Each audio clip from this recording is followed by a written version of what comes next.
ძველ თაობას, ახალი თაობა რატომ აღიზიანებს?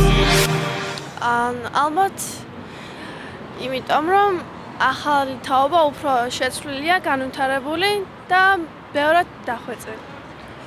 და ეს არ მოსწონთ დახვეწილობა? არა, როგორ არა, ძველ თაობას ყოველთვის მოსწონს, მაგრამ გააჩნია, რაში მეკითხებით, რა არ მოსწონთ? აი ინტერესთა სხვადასხვაობა, განსხვავებული აზროვნება.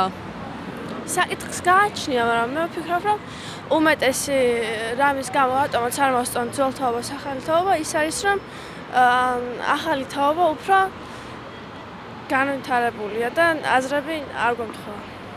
გქონია ინტერესთა კონფლიქტი ძველი თაობის წარმომადგენელთან? დიახ. რა თემასთან დაკავშირებით? ალბათ ჩაცმულობასთან უფრო. სხვადასხვა რამის უფრო სახეზე რომ რაღაც პირსინგები და ასეთები რო აქვთ, არ მოსწონებიათ რა თქმა უნდა ძველ თაობას, ახალი თაობის ჩაცმულობა, ასე შემდეგ ბევრი საკითხია და კონფლიქტებიც არის.